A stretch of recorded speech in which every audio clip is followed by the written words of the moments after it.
Bretter besäumen an der Tischkreissäge oder irgendwelche winklige Schnitte an der Tischkreissäge zu machen, ist gar nicht so einfach, geschweige denn irgendwelche Kreise zu sägen. Ihr kennt ja bestimmt unseren Winkelanschlag. Wer arbeitet mit diesem Winkelanschlag überhaupt noch? Weil bei mir ist der nicht wirklich sehr genau vom Winkel her. Deshalb bauen wir uns heute eine richtig coole und günstige, vor allem sehr, sehr günstige Vorrichtung für die Tischkreissäge, womit wir Sachen kopieren können, womit wir Bretter besäumen können und sogar am Schluss auch noch Kreise sägen können. Und wen das interessiert, der soll sich dieses Video echt mal anschauen. Jetzt mal ganz ehrlich, Leute, wer arbeitet mit diesem Winkelanschlag an der Tischkreissäge? Und also ich habe es auch immer gemacht, aber jetzt mal ganz ehrlich, da stellt man die Gradzahl ein und irgendwie passt es dann doch nicht und man muss dann doch mit dem Winkelmesser hingehen und das Ganze dann wirklich nochmal exakt einstellen. Aber jetzt erstmal Servus und herzlich willkommen bei Gipfelholz. Ich bin der Jens und aus diesem Grund, was ich euch gerade erklärt habe, möchte ich heute eine Vorrichtung bauen für die Tischkreissäge, womit ich einfach, ich sage jetzt mal, winklige Schnitte nach Wunsch machen kann. Ich könnte sogar Kreise sägen oder ich könnte damit auch Bretter besäumen, damit ich dann hier eine schöne gerade Kante habe. Diese Vorrichtung ist jetzt nichts Besonderes, also es gibt's schon teilweise, also es gibt verschiedene Versionen, aufwendig gebaut und. Aber ich möchte diese Vorrichtung super einfach bauen und vor allem für günstig Geld oder für überhaupt umsonst vielleicht.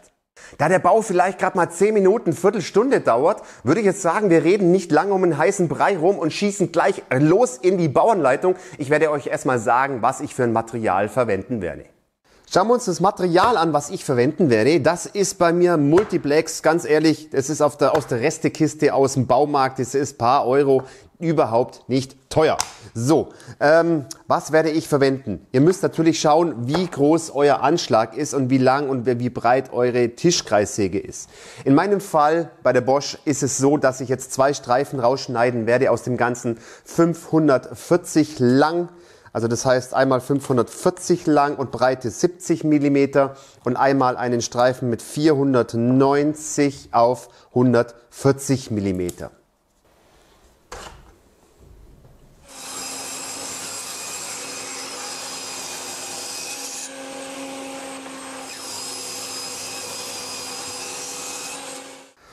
Der erste Arbeitsschritt erledigt, diese 2 Stückchen zu sägen. 2 Minütchen, überhaupt kein Stress. Jetzt müssen wir noch 2 Bohrungen setzen, einen Ausschnitt, verleimen, fertig. So, wir werden jetzt noch 2 Bohrungen setzen mit dem Forstnerbohrer. Ich werde da einen 50 mm Bohrer nehmen.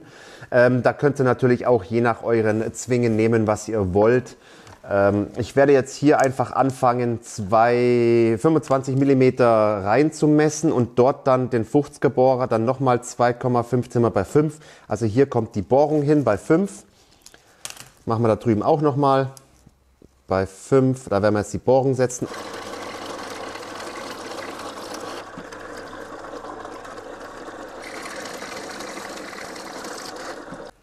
So, jetzt werden wir hier noch einen Kasten ausschneiden. Einen Sichtkasten. Ihr erinnert euch, je nachdem wie breit ihr das Ganze macht, ich habe es ja 140 mm breit das Ganze gemacht, ihr könnt es auch breiter machen, ihr könnt es auch schmaler machen. Dementsprechend muss der Kasten auch anders sein. Ich werde meinen Kasten hier oder meinen Ausschnitt werde ich 90 mm machen, also dann machen wir den jetzt einfach mal 90 mm. Jetzt könnt ihr natürlich alles selber entscheiden, wie groß ihr das Ganze machen wollt. Ja, machen wir da mal einfach, so passt es schon. Werden wir ja dann sehen. So.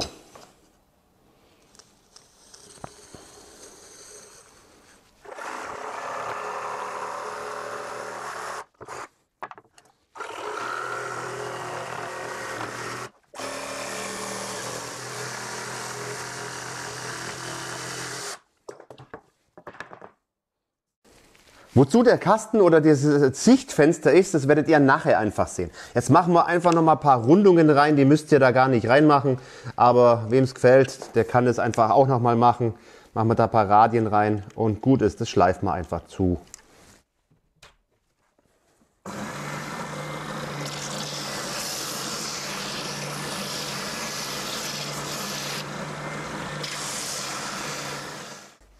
Das ist echt eine super kurze Bauanleitung, ganz ehrlich, das sind 10 Minuten Arbeit.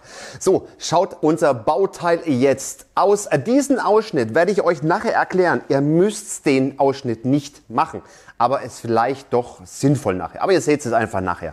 So, wir müssen jetzt nichts weiter machen, also dieses Teil hier verbinden mit diesem Teil hier im rechten Winkel. Und wie groß jetzt das hier genau ist, das müsst ihr natürlich je nach eurem Anschlag selber schauen. Es kann höher sein, es kann ein bisschen niedriger sein, je nachdem wie ihr dann die Zwingen dann anbringen könnt. Diese 2 Bohrungen sind ein Muss, da kommen ja unsere Zwingen rein und ich werde das Ganze jetzt, ich sage jetzt mal 10 mm circa Luft unten lassen, müsst ihr nach eurem Anschlag natürlich selber anschauen. Und nach 10 mm wird dann hier dieses Brett hier rangemacht. Das werde ich jetzt erstmal dann verleimen und ich werde es jetzt schießen. Ihr könnt es natürlich auch genauso auch schrauben, aber ich werde es einfach bam bam reintackern und fertig. Um das Ganze jetzt schön hier ranzubekommen, werde ich eine Unterlage nehmen als Abstandshalter. Das hat halt dann den Abstand, was ihr dann hier haben wollt. Das lege ich hier drauf und werde das Ganze jetzt dann verleimen und natürlich dann auf der richtigen Höhe schießen. Wichtig dabei ist einfach nur, dass das wirklich jetzt absolut im 90-Grad-Winkel hier im Winkel angebracht werden sollte. Dass es auf jeden Fall gerade ist nachher dann, wenn ihr das an euren Anschlag ranmacht.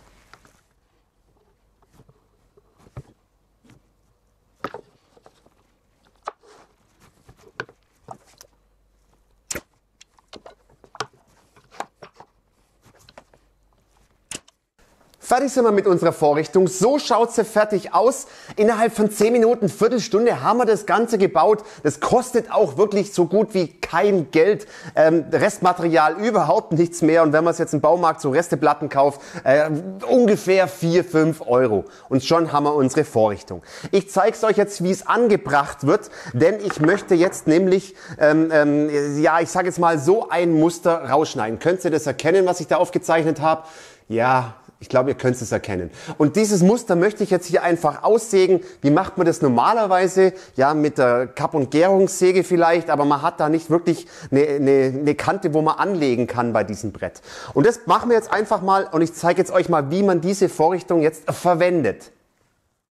Gut, dann stellen wir es mal an der Tischkreissäge ein, unsere Vorrichtung. Und zwar, wie euer Anschlag natürlich ausschaut, je nach Tischkreissäge. Das habe ich ja vorhin gemeint. Da müsst ihr jetzt einfach mal schauen, wie groß ihr das Ganze macht, wie lange das Ganze macht, damit ihr das Ganze auch noch nach oben verschieben könnt, damit wir auch noch, ich sage jetzt mal, dickere Bohlen vielleicht dann auch noch durchkriegen, wenn wir das unbedingt brauchen.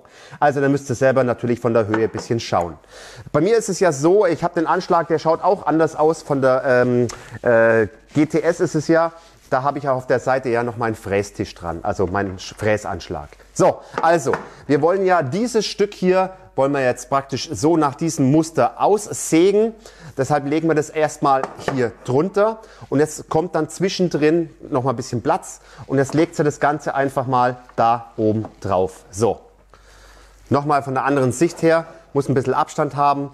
Muss dann dazwischen reinpassen, hinschieben und so ist euer Teil. Und jetzt kommt's. Ich werde hier einen Abstandshalter haben, weil wir wollen ja mit unserer Säge nicht in die Vorrichtung sägen. Deshalb werde ich hier 5 mm im Abstand wählen. Da habe ich mir ein Muster zugeschnitten. Das werde ich immer drunter legen. Das heißt, ich werde das Ganze jetzt hier drunter legen. 5 mm Abstand und werde das Ganze hier hinschieben. So, und jetzt ist das Ganze angebracht und jetzt müssen wir einfach nur noch unsere Zwingen an unseren Anschlag anbringen.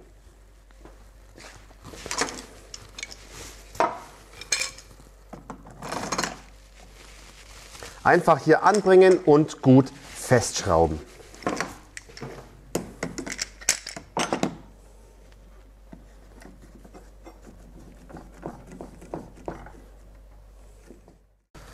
So, das Ganze ziehen wir jetzt raus. Unser Abstandshalter können wir beiseite legen.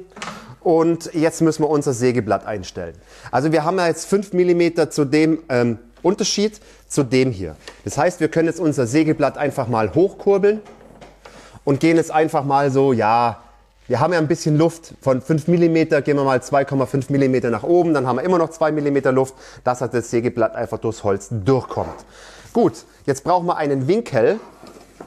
Wenn wir den Winkel haben, dann verschiebt man unseren Anschlag so, und setzen genau dort dann praktisch unser Winkel an das Sägeblatt, an das äußere Zahn, an den äußeren Zahn und schieben unsere Vorrichtung einfach an den Winkel ran und machen sie fest.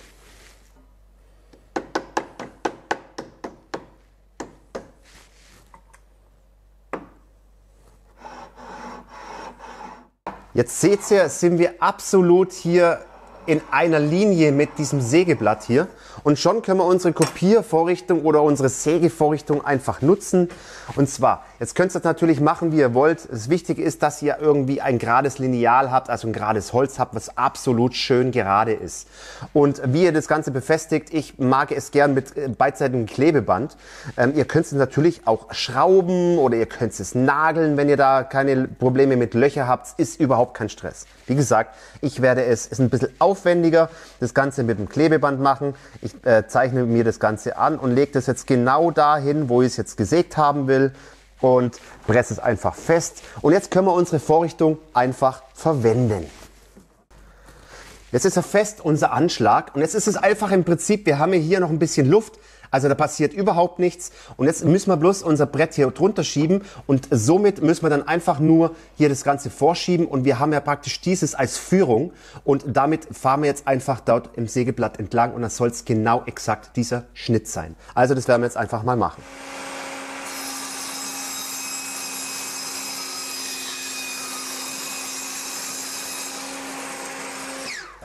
So, und jetzt seht ihr es, wir haben exakt dort lang gesägt, wie das praktisch hier unser Muster hier oben ist und es ist wirklich super sauber gesägt. Jetzt müssen wir das Ganze nur abmachen und ein neues Klebeband drauf machen oder vielleicht hebt das dann nochmal hier hinkleben. Das hebt sogar. Und jetzt können wir nochmal lossägen. Jetzt kommen wir nochmal zu diesem, was ich jetzt vorhin gesagt habe. Wozu habe ich dieses große Sichtfenster hier drin? Es gibt Vorrichtungen, die haben nicht dieses Sichtfenster. Und dann muss ich hier immer mit dem Stöckchen reingreifen und die Sachen rausholen. Das muss ich jetzt hier nicht machen. Ich kann jetzt einfach hier reinfassen und die Sachen einfach hier rausholen. Also ich finde es mit diesem Sichtfenster deutlich besser als andere, die ich jetzt schon gesehen habe.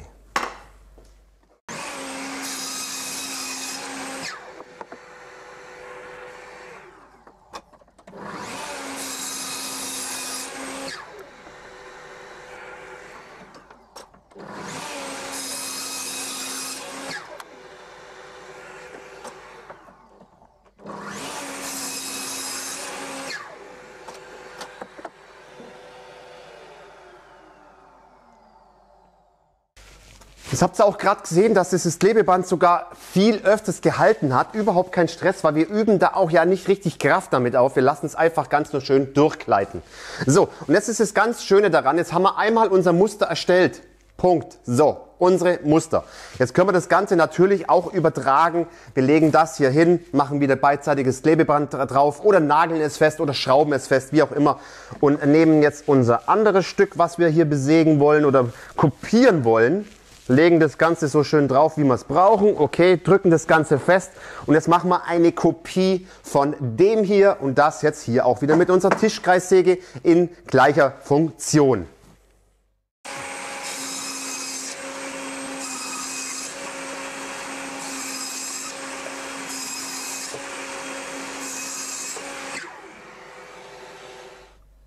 Ja, und schon habe ich meine 1:1 Kopie von dem, was ich brauche. Und somit kann ich theoretisch auch schnell Serie fertigen.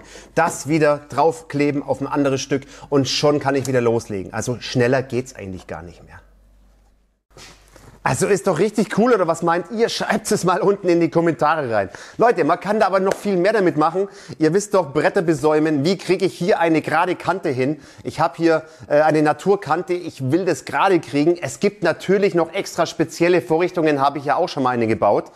Kann ich gerne noch mal verlinken. Zum Besäumen. Aber wenn ich jetzt so ein Stückchen habe, ich möchte es jetzt mit dem einfach besäumen. Gar kein Stress. Ihr nehmt euer Wunschbrett, was ihr da haben wollt. Also besäumen, eine gerade Kante hinzukriegen, damit ich dann praktisch die nächste Kante gerade sägen kann. So, ihr nehmt euer Lineal, ein gerades Brett wieder, nehmt euer doppelseitiges Klebeband, klebt das Ganze wieder hin, wie ihr das haben wollt. Und dann können wir das Ganze schon machen.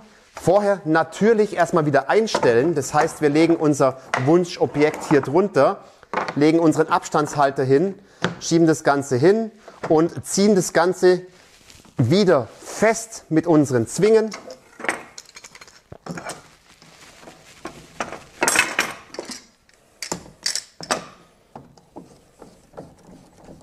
Und jetzt schaut mal, wie schnell das funktioniert, das Ganze einzustellen. Rausziehen, unseren Abstandshalter wieder wegtun und schon können wir unser Stückchen festkleben und können besäumen.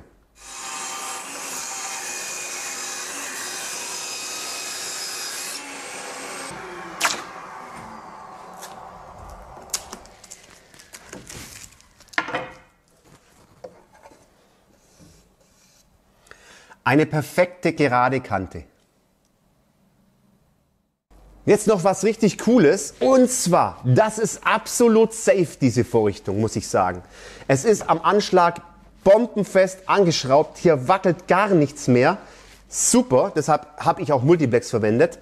Und jetzt, ihr habt es gerade gesehen, ich kann mit meiner Hand gar nicht ans Sägeblatt greifen. Das Sägeblatt ist unter dieser Vorrichtung und ihr habt es ja auch gerade eben gesehen, als ich das hier durchgeschoben habe, hier. Da kann ja nichts passieren. Das heißt, auch selbst hier oben passiert nichts. Der Schnitt ist ja dann hier unten in der Ecke. Also ich finde es absolut safe, diese Vorrichtung. Und ich kann das Schier eigentlich gar nicht in dieses Sägeblatt reingreifen. So, und jetzt möchte ich noch was probieren, was ich auf einem anderen Kanal irgendwo mal gesehen habe. Und zwar hat er so mit dieser Variante einen Kreis ausgesägt. Das müsste theoretisch funktionieren. Ich werde es jetzt einfach mal probieren, ob wir damit jetzt auch einen Kreis aussägen können. Ich habe hier ein Muster, den möchte ich kopieren. Und jetzt schauen wir mal, wie wir das Ganze machen. Wir müssen natürlich erstmal schön gerade Schnitte umrum kriegen, aber wir werden es jetzt gleich mal sehen.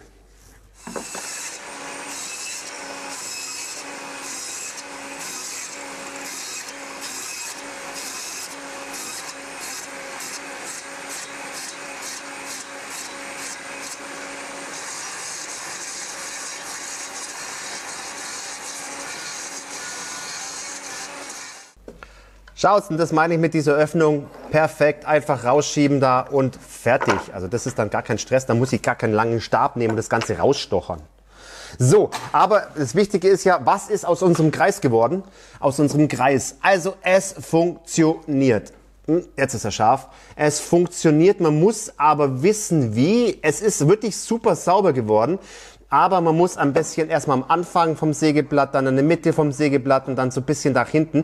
Das funktioniert echt und ich finde es jetzt ehrlich gesagt auch nicht unsicher, weil ich komme hier wirklich nicht in die Nähe des Sägeblatts, auch wenn es mir ein bisschen wegreißen sollte oder sonst irgendwas. Ich komme hier nicht Richtung Sägeblatt.